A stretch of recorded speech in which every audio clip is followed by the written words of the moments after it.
Hi, I'm Kristen Hodgden, an IVF mom, proud fertility advocate, and co-founder of Rescripted. Welcome to Dear Infertility, the first ever podcast that doubles as an advice column for fertility, infertility, and pregnancy loss. This season, we're going back to our roots, highlighting personal fertility stories from those who have been there through IVF, egg freezing, donor conception, surrogacy, and more. Now let's dive in and work towards ending the stigma around fertility, infertility, and pregnancy loss. Getting through the 2-week wait after an embryo transfer can be hard. Leaning on your support system, keeping busy, and being kind to yourself is key. I'm Dr. Mackenzie Purdy, a reproductive endocrinologist at KindBody. Visit kindbody.com/rescripted to get started. Hi, everyone, and welcome back to Dear Infertility. I'm your host, Kristen, and I'm here today with Sammy Previte. Hi, Sammy. Hello. Thank you so much for having me. Thank you for being here. So for those of you who don't know Sammy, she is a registered dietitian, certified intuitive eating counselor, certified personal trainer, and the founder of Find Food Freedom, where she works with people who want to stop dieting, make peace with food, and find a sustainable way to care for their bodies and improve their health. Sammy became a mom in 2022 after 3 rounds of IVF. Hi again, Sammy. Hello. Is it just me, or when I hear the word mom, I'm like, I know I'm Sienna's mom, but like being a mom, I still don't believe it. I don't know if that's an infertility thing or just a mom thing. I don't know, actually, because I've only ever been an infertility mom, but same. But I have 4-year-old twins and it never gets old. It's like, Are they real? That's pretty crazy. Every day I say to my husband, he's like, Sammy, I get it. I'm like, yeah, but like she's ours. I don't get it. I don't have to give her back. It's wild. Well, congratulations on your little one. How do you feel being on the other side? It's kind of bittersweet and complicated, and people don't often talk about that. Yeah, it's weird. I mean, definitely so much joy and so much love. And you see, they are truly a miracle. She was made in a petri dish and existed outside of my body before. So it's just wild. But then, yeah, there's the weird guilt that comes along with it because you made all of these connections and friends in the infertility community. And of course, you're all cheering for each other. But then it's like, even though they're so happy for you, you automatically feel guilt. And then I feel like I've just tucked my trauma under a rug. And I'm like, okay, I'll deal with you if and when we're ready to go for kid number 2. But like, until then, just sit nicely over here and I'll just pretend you don't exist. So other than that, doing great. But no, it's super joyful. And it really, like, every day, just so present and grateful. And I'll just like stare at her and be like, you're freaking amazing. I always say that. I think infertility made me a more present mom because it so easily could have been the alternative. And especially now that I haven't had success going for a third yet, it just shows me what a miracle the 2 that I have are. Like, absolutely so many odds in order to get here. So it's pretty cool. I can't imagine having twins too. Like, that is amazing. When I went through childbirth, I was like, oh my God, like, what if there were 2? It's so, you're super mom. And that's so cool. Thank you. It is very cool. So before we dive into the nitty gritty, can you sort of give us a brief overview of how you sort of got to motherhood? Yeah. So I don't even know the years, because what are years anymore with COVID time? But we were trying for probably like a year and a half. And then we went straight to IVF. We had a failed IVF cycle, our first cycle. We had 0 viable embryos. Then we did 2 more rounds of IVF. And then that's what brought us to Sienna, who is our first and only child right now. And she was our first frozen embryo transfer, and knock on wood. And it's so funny how infertility, you're like, oh, I'm one of the lucky ones because I only had to do 1 transfer. But then when you look at all the shit you went through, it's just like funny to say that that's lucky. But in perspective, by the time we got to the transfers, I was like, I don't know how much more of this I can take. So I feel so grateful. She was our first and only transfer. I think that's a really important thing to touch on. It's like, this isn't the pain Olympics. It's not a competition, but for some reason, the infertility community is so amazing and supportive. But like sometimes in your own mind, you can start telling yourself, oh, well, I didn't have it as bad as some people because I only did one retrieval. And well, my first transfer failed. My second one was twins. And so compared to other people, that's nothing. But at the same time, now look at my journey now, which has been long and grueling. So it's hard not to compare, but at the same time, it's like your grief is valid and your feelings are valid. And you're the only one that knows the pain that you're feeling at that moment. So exactly. And I think of the work that I do with people healing disordered eating or eating disorder. I always am saying, like, flip the script. If someone came to you saying they hated their body, right? Your best friend can do, like, how would you support them? How would you respond to them? And it's the same thing with our infertility stories. If someone came to you with your exact story,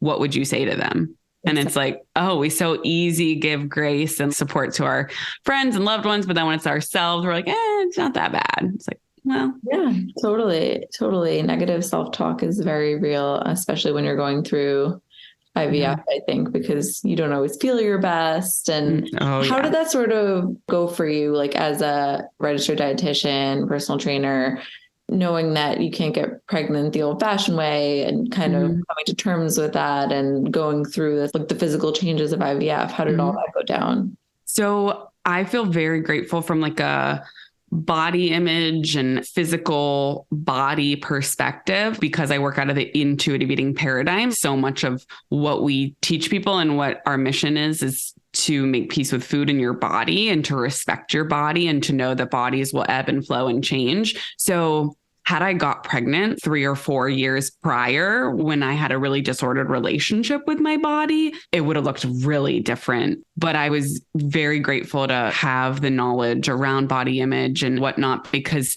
I was very kind to myself. Now, our story was at such a weird time because we started right when COVID started. So we were all on just full-blown lockdown. So it was nice in a way, because from an emotional standpoint, everyone was hiding in their homes anyways. So I was having like mental breakdowns every other day and just like crying nonstop, but like, you're stuck inside. So that was nice, and could wear sweatpants every day. Cause that's where, again, it comes back to the comparison. I can't imagine going through IVF and going to a job where I would have to wear real clothes and button pants and stand on my feet all day and talk to other humans and not get away from them. Like, I work a virtual job where I can close the computer and I can lay on the ground, or I can go in my bed on a break. So that was something I was very grateful for going through the process, because so much of this is so difficult, and to have to put on a brave face in front of people, or if you don't want people to know you're going through it, and have to act air quotes normal in a work setting. I truly don't know how people do it.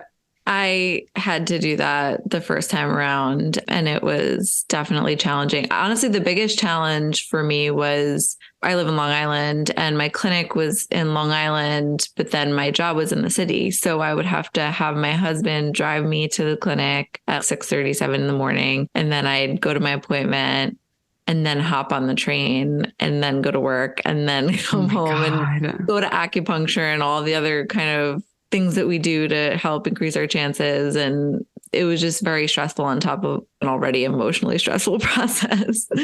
Yes. And I can't imagine, because I did all the things, right? The acupuncture, the appointments, all of that is a full-time job. And don't get me wrong, I do work, but being able to work from home, wear my comfy pants from the waist down, just be in the comfort of your own home.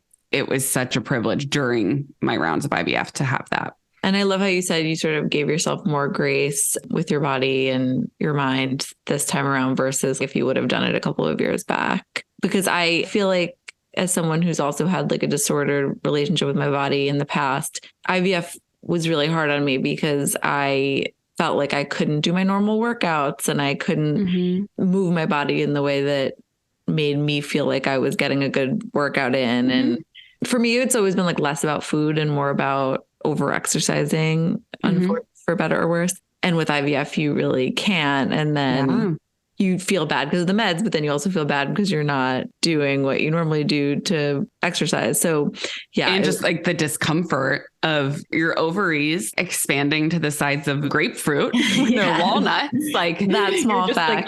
Like physical discomfort. But I think IVF can almost catapult people into making peace with their body because you have to. I will share one of my good friends, Nicola, her page is Fat Positive Fertility. I know her. Yes. Oh, you do? Oh, awesome. Yeah. She's amazing. And her page is great for those who reside in larger bodies that are going through treatment, because there is so much misinformation in the medical system in general. But then if you look at infertility specifically, some of the things that are thrown around about weight and body image and food and all of the things. So I love Nicola's account because I think she's a great resource there too. That's such a great point. Can you sort of bust any myths for us here and now or about that? Yeah. I mean, we can totally go that direction. For me, I think it's just, I've heard so many people say like, well, I have to lose weight first before I can start treatment. And again, Nicola's page at Fat Positive Fertility, she breaks down all the research, like all of the good stuff there. But I just want anybody listening to this, no matter what size body you're in, you are worthy of fair, unbiased healthcare. And really the things that we need to be doing from a nutrition and mental health perspective when going through treatment is fueling our body, nourishing our body, not restricting it of calories and depriving it when food is literally energy that gives our body and our cells what it needs to function properly. So that's probably the biggest one that comes to mind for me, is just giving people the permission to exist and not try to intentionally shrink their body right before they start a round of IVF. Was it difficult for you? I'm just curious, as a registered dietitian, knowing that food is medicine in so many ways, that you couldn't get pregnant naturally? It's funny you say that. Not really. I didn't really like make those connections there. I never really thought of it that way. It was just, this sucks. But if anything, it was like, food has so many wonderful qualities, right? It has vitamins, it has minerals, macronutrients, all these great things, but it isn't medicine in a sense, right? Like we're like, we can't eat the air quotes, heavy air quotes, cleanest diet ever and then just get pregnant. So if anything, it was like validating that. I'm so glad you said that, because and this is one of the reasons I love your page so much, but it literally drives me crazy. And I always say this, but I do this for a living and I still fall victim to it sometimes, which is these influencers or health coaches that are saying that you need to eat a certain way or cut this out or cut that out in order to get pregnant. And it makes you feel like you're doing something wrong. Yeah, that's But I'm bullshit. like, but I have PCOS. And of course there are different nutritional substitutions that I can probably be making, but it's not going to fix my infertility. No, thank you for bringing that up. That's a great point. There's another myth that we can bust right there. And when it comes to like eating the certain things for IVF, and like, don't get me wrong, like we know, again, food has nutrients and there's things that are more nutrient dense than others that give our bodies vitamins and minerals and fiber, et cetera. That's great. But all foods fit. We don't have to be cutting out certain ones and only eating certain ones. Like there is no research that confirms that that increases chances of fertility. Right. And if anything, that just brings more guilt and shame into the eating experience, which is the last thing that we need going through infertility struggles, is more guilt and shame and negative things. It would be weird if you were on as many fertility hormones as IVF requires and didn't want to eat a giant bowl of ice cream. Exactly. And like everything. So yes, full disclosure, for all of my IVF journeys, I did absolutely no cutting out of any food. The only thing was alcohol. And again, alcohol is different because that is not a necessary nutrient that we need to survive. Very different. But other than that, there was nothing off limits. I ate what I wanted and I allowed myself to just be when it came to nutrition. I love that. Such great advice. So what was the hardest part of IVF for you? Oh, for sure. The like lack of control. My husband and I are both control freaks, which is really interesting for a marriage. It's taken many years to recognize how we communicate and that we're like both the alpha type A, like there's no laid back person in this marriage. So when we're thriving and on the same team, it works really well, but the lack of control, and it comes with such privilege to be able to say this. I recognize I have many different privileges that I did absolutely nothing to deserve, but so much of my life, like if I wanted something, I could get it. I could figure out a way to make it, whether it was hard work, whether it was having access to resources or enough money or education or whatever it was. But this is like the one thing that you cannot control, no matter how bad you want it.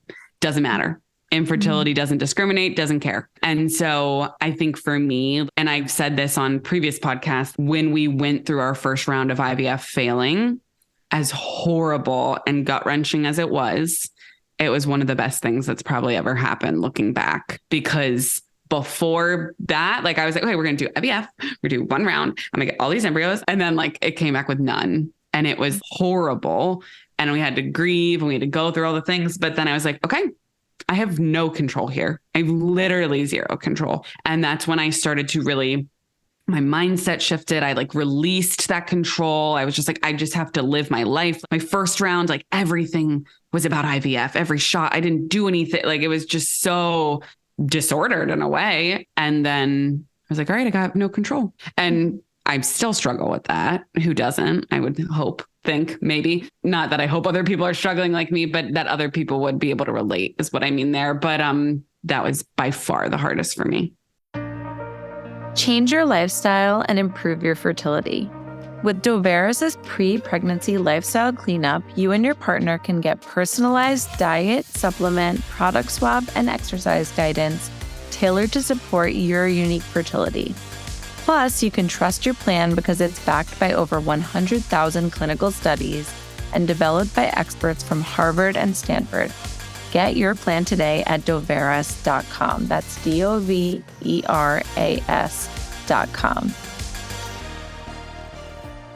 I think one of the reasons infertility is so hard is that you have a dream or a vision of the way you thought your family was going to be built or just end up. I always wanted 3 kids. So, and I'm still so stuck on that. It's like, that's what I envisioned for my family. And it's probably the greatest life lesson in we really don't get a say in how life turns out. But that's a really tough pill to swallow when you've always worked really hard and like hard work equals success in so many cases, but not in this one. Yeah. But I do think when I look back at infertility and like I shared the first round failing, like I'm so grateful for what it has taught me. I don't wish it upon anyone.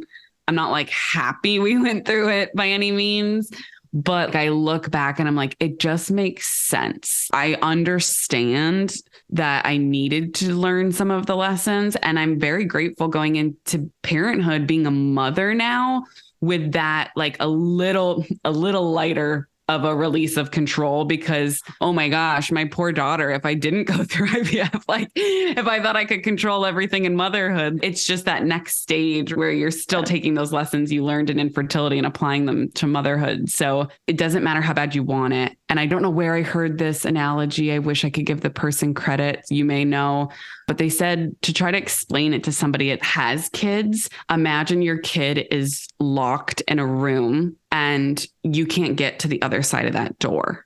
And you're standing outside that door. You're pounding it. You're trying to break it down. Like no matter what you do, you cannot get to the other side of the door. And before having a kid, I didn't know what it felt like to have a kid. But I was like, that sounds like a pretty accurate depiction. And now being a mother, that's what it feels like. Like you just want it so bad. You do anything, you're like losing your mind and you can't get to it. And you don't have control of when that door is going to open. Absolutely. So I'm sure some people listening might be wondering, and I'm curious too, what did you do from the first cycle that completely failed to the second and third? Like what was different? So the first cycle, like I said, completely like IVF ran my life. I lived for every shot. I didn't leave that. Well, it was also COVID. So we weren't leaving the house really for many of the cycles, but I was just, okay, I'm going to do everything right. And I'm going to control it all. And it's going to be great. And then that's it. Well, that wasn't the case. And then for the second round, we took, I want to say 2 months off between the two, not only to like physically rest, but then to just mentally, emotionally grieve. And I was going to therapy, and I joined the support group before the first round, but I was in a support group, Moms in the Making. Mm-hmm. And it was just connecting with other people who were going through it, because that's such a big part of healing and just not feeling alone. So talking to those friends was helpful. But the biggest things I did from a physical standpoint, I started going to acupuncture, which I know a lot of people talk about that. And that's something like I would have done anything to go back in time and say like, okay, I'm going to do acupuncture like 3 years before I want to conceive and like see what happens. But I was doing acupuncture 3 times a week. And then I would say between therapy and yoga, stretching, like mindset stuff, I just really was like repeating mantras to myself of like, you have no control. You're doing everything you can. You have no control. Like, and like, so that was really my mindset. It wasn't a major change in protocol. No, we did a little change. We kept Menopur the same. I want to say they decreased my gonal teensy bit. Oh, you're right. Here's another one. See, this is how long ago it is. I don't even remember. I have like amnesia. We added in Omnitrope. So like HGH. Okay. That yes. Can make a big difference too. Huge difference. Yes. Which also is a huge financial difference that is expensive. Well, it's all expensive, but between the acupuncture, like I never did any acupuncture, and the Omnitrope, those were the 2 biggies. But other than that, there was no change really in the protocol. Okay, cool.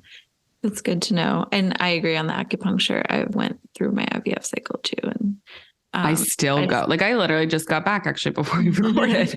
I've been going on and off too. And I really believe in it. So yeah, just from like a mental health standpoint, it's so calming. Yes. And therapy too. Yes, that too. You can never have enough. So how has infertility affected your relationship with your husband? That's a great question. I would say, so I kind of shared how we're both type A control type people. So we have similarities there, but differences for sure in us of how we respond to big life situations. And I think in marriage, if people don't go through infertility, and if you have kids earlier in your marriage, having kids is usually that big first thing you tackle together and go through together. So again, I'm really thankful for infertility because it made us really put a magnifying glass over our marriage and say, how do we communicate? What do you need from me? How can I support you? And also to recognize that we grieve completely differently. And that's okay. As a people pleaser, but also a control freak, I would be like, wait, no, you're not grieving the right way. Like, obviously I didn't say it like that, but like, I'd be like, wait, like, why is he acting this way? And it's like, no, Sammy, like people are responsible for their own emotions. I'm not responsible for his emotions. And like, he needs to do his healing work. So the best way to describe is held a magnifying glass up to, okay, we need to learn how to communicate and support each other and be there for each other.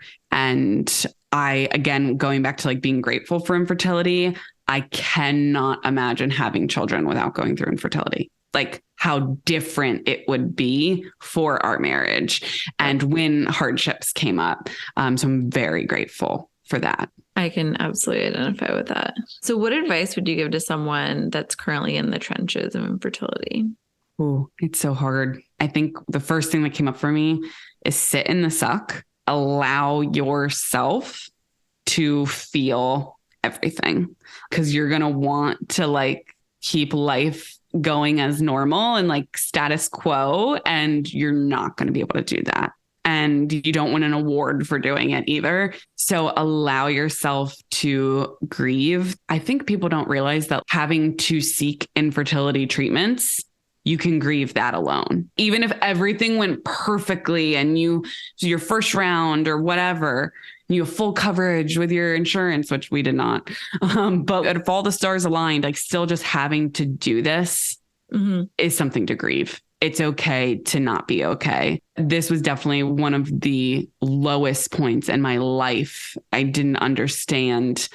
I would have never understood, you hear people talk about miscarriage and infertility before you go through it, but until you want to be a mom and are going through infertility, like you just can't even fathom. And it's okay to not be okay and find people just like this podcast that understand what you're going through, because you're not alone, and connecting with others that feel the same way will really help hold space for you. Absolutely. And people who haven't been through it, I think, don't understand like the comments that you get too from the outside world. Like, when are you going to have kids? Or it'll happen, just relax. Or, and it's so seemingly well-meaning and no one means anything by it, but it's just another layer on top of an already difficult process. Yes. It's like the toxic positivity stuff. And I'm sure you are experiencing all of this right now. Like, I get it all the time right now we only have one, and they're like, oh, you're going to get like naturally pregnant now, and be like, oh my God, you had to go through IVF. And I'm like, shut up. Like, you literally know nothing about us, like, and what we've gone through. But I think people think you're magically cured from infertility once you have one child too. There's such misconception. I get the complete other end, which is you have a boy and a girl, you're done. And I'm like, or you should be grateful. Yeah. You have one of each. You should be grateful for what you have. And I'm like, I've been through a lot in the past year, but so maybe stop.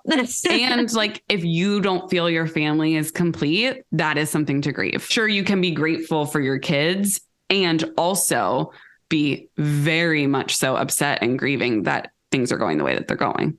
That's something that I just want to echo for anyone going through secondary infertility. I have a lot of guilt around even just going through this process with my two kids at home, because it does take away from my ability to be present and stuff like that. But at the same time, you have this vision of how you thought your family would end up. And at the same time, like, your mama gut knows that you wouldn't be doing it if it was taking too much away. And that's why I've had to take so many breaks during this process. The first time around, I was so powering through because I'm like, I will do anything to become a mom. But then when it's secondary infertility, you really have to like take a step back and say like, okay, what's the best decision for me and my family as a whole, not just me and my husband. And that's really important too. It's like, take breaks if you need to, no matter whether it's primary infertility, secondary infertility.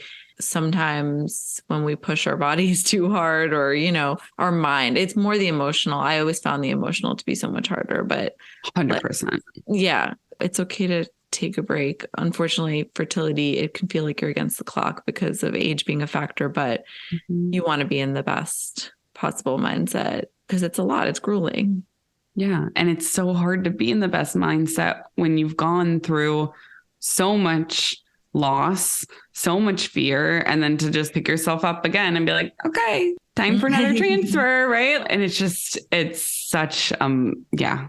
Isn't that funny though, how even after a failed cycle, you have so much hope for the next one, and like, you do pick yourself up because it's like, you have kind of no choice. It's like, I can't go into the cycle not having any hope. I guess you can, I have, but it's like new cycle, new hope, and you just do it all over again. And it seems like anti-intuitive.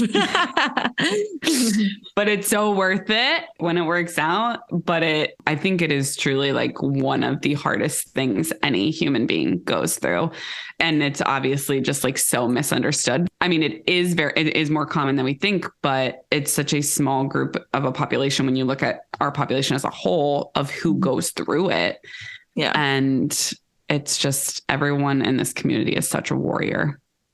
Yeah. Absolutely. So lastly, I always like to ask, since our company name is Rescripted, what would you rescript about the way people think about infertility? That's such a good question. Like society as a whole, not necessarily the infertility community, but just the outside world. The first thing that popped up for me, having no answer prepared, is with fertility treatments, it's not a choice for all of us. And I think because we see so often in the media, like, I only knew IVF for celebrities. I didn't know anything about it before going through it. Like, I knew nothing. I knew no one who went through it. So I think so many people think, oh, you're choosing that. And like, isn't it so cool? Or like, your kids are frozen on ice now. And like, and don't get me wrong, like, there are benefits of IVF, and people who do choose it, I am all for body autonomy. And if you do choose it, but I think there's this narrative out there that if we went through IVF, we chose it. So just to, I guess, recognize that everyone's journey is so different, and it's a medical diagnosis for a lot of us, and we can't do anything to change that, right? We can't control it.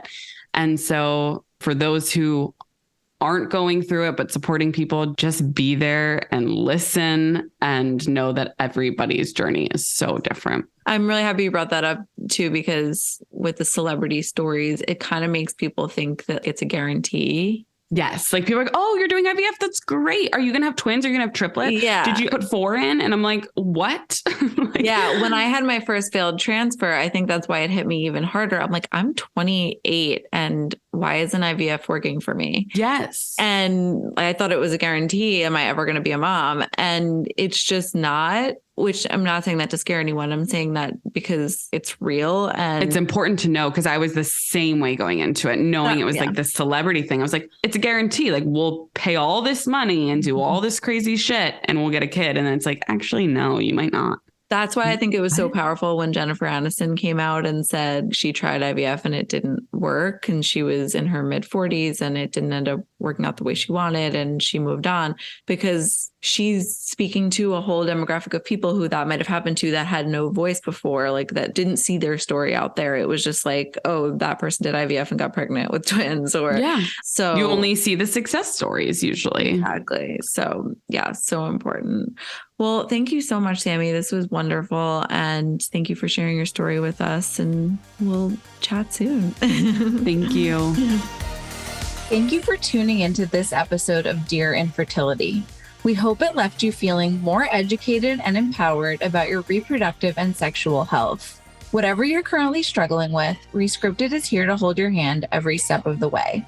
If you liked today's episode and want to stay up to date on our podcast, don't forget to click subscribe. And to join Rescripted's free fertility support community, head to rescripted.com.